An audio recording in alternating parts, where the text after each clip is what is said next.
আমি ডক্টর পঙ্কজ কুমার রয়কে দিয়ে আজকে শুরু করব। স্যার, আমাদের প্রত্যেককে এবং আমাদের গোটা দেশের রাজ্যের মানুষকে অনেক শুভেচ্ছা জানিয়ে আমি আজকে শো শুরু করেছি।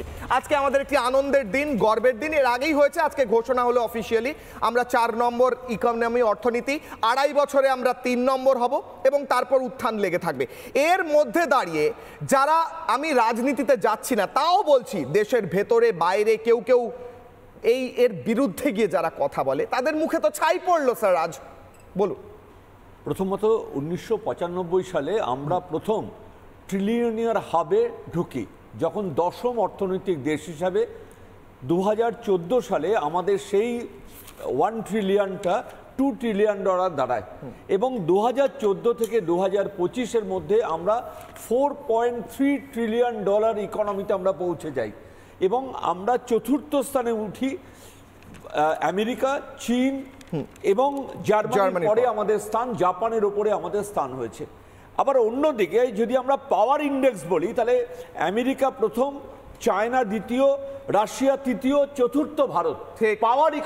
পাওয়ার ইন্ডেক্সেও কিন্তু আমরা 4th পজিশনে উঠে এসেছি।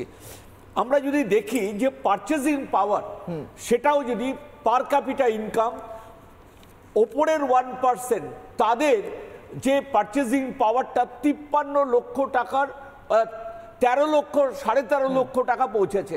আর প্রথম 10% তাদের 13.5 লক্ষ টাকা পৌঁছেছে। আর ওদের হয়েছে পারচেসিং পাওয়ার, মানে স্যার কত টাকা আমার রয়েছে যদি আমি জিনিস কিনতে পারি? না, পার ক্যাপিটা ইনকাম, পার ক্যাপিটা। আমাদের পারচেজিং পাওয়ার প্যারিটি, যেটা গুস্তাভ কাসল সুইডিশ ইকোনমিস্ট, তার যে প্যারামিটার, সেই প্যারামিটারে আমাদের এখন প্রায় $15 ট্রিলিয়ন পারচেজিং পাওয়ার প্যারিটি। অর্থাৎ আমেরিকা, চায়না এবং জার্মানি এবং ইন্ডিয়া, তাদের যদি একটা সমান্তরাল একটা ব্যারিয়ারের করতে হয়, সেটা হচ্ছে পিপিপি মডেল, পারচেজিং পাওয়ার প্যারিটি। সেই গুস্তাভ কাসলের কনভার্সনে আমরা কিন্তু 4th পজিশনের থেকেও আমরা সেখানে 3rd পজিশনে উঠে আসি। সুতরাং সব দিক দিয়ে ইন্ডিয়া, তাদের যে প্রায় 68 কোটির ওপরে ভোটার, বিগেস্ট ডেমোক্রেসি, কারণ আমরা পপুলেশনে 1 নম্বর নই, ডেমোক্রেসি তো আমাদের এই যে গণতন্ত্র, সেই সহিষ্ণু গণতন্ত্র, তার জায়গায় কিন্তু আমরা 1 নম্বরে উঠে এসেছি। সুতরাং সর্বদিক দিয়ে আমরা যদি, আপনি যেমন প্রথমে শুরু করলেন যে রোড কনস্ট্রাকশন, আমরা 2য় স্থানে রোডে আমরা চলে এসেছি।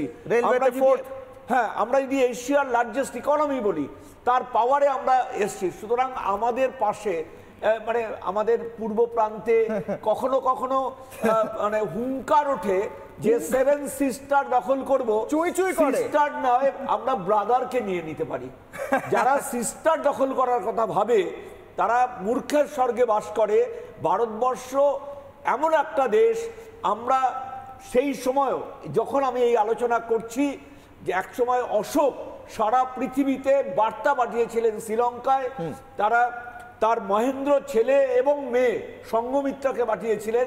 আজকে সর্বদলীয় কমিটি বিভিন্ন জায়গায় যাচ্ছে একই বার্তা নিয়ে, বসু বৈধ কুটুম্বকম, আমরা বিশ্ব আমার ভাই, এই নিয়ে। কিন্তু যদি আমরা দেখি যে পহেলগাঁওয়ে আমার দেশের মানুষ আক্রান্ত হয়, তাহলে আমরা বাংকারে ঢুকে মেরে আসতে পারি, সেই শক্তি ভারতবর্ষের আছে। বুকের ওপর গিয়ে আঘাত